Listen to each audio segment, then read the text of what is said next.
Hey there, Fox 6 meteorologist Wes Wyatt. Hope you're having a great weekend so far. Certainly feels a lot better in here, that AC on. Is it hot enough for you? I've got to show you something. This is our temperature sensor here on Red Mountain. This is our little readout we have in the Weather Center. You see right there, 94 degrees. At one point, a little while ago, this was showing at 95. And one of the reasons I want to show you that is because we expect even hotter conditions tomorrow. Highs in the upper 90s, close to 100 in a couple of spots. So be ready for some extreme heat across the area. You'll want to take it extra easy tomorrow afternoon and have lots of water on hand. It's easy to get too hot in this kind of weather, and maybe just hold off on working in the yard.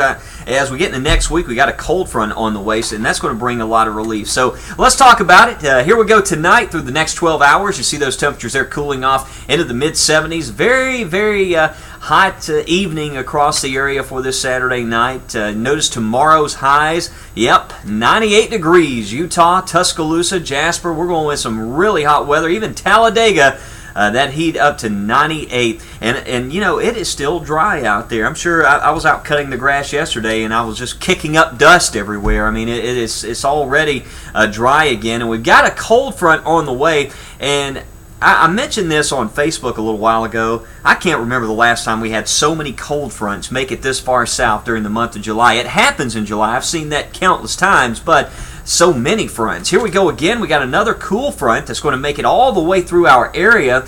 And what happens here Monday is just kind of a timing thing. It rolls in here during the morning hours, so it kind of gets in here before the clouds really have time to start developing. We get that heating of the day. So I'm thinking that most of the wet weather that we have on Monday, plus the moisture, is going to be very limited. I think to the south, that's where we're going to see a greater chance for a shower or thunderstorm if we see anything. Areas along and south of I-20 Monday, we're going with a 30% chance of rain. But I tell you, if any storm really can ramp up and get going along this front on Monday, it could easily produce some damaging winds. So for areas to the south, there is just a slight chance there could be one or two strong thunderstorms on Monday. But this front is going to sweep on through, and then we switch back to a cooler northerly flow into the day on Tuesday. And just an incredible setup for this time of the year. Highs in the 80s, some cool, crisp mornings, early Tuesday, early Wednesday. Some areas flirting with the upper 50s, and it is going to be dry pretty much through the rest of July for a good portion of our coverage area. And that's basically the news right now.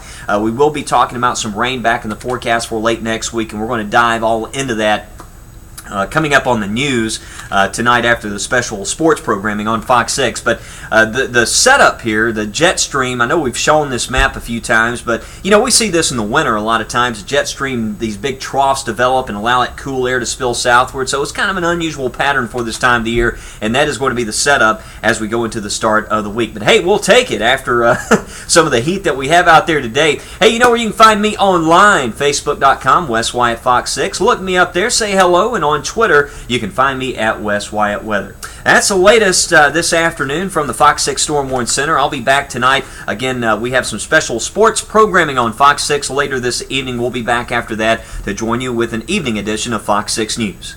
Have a great evening.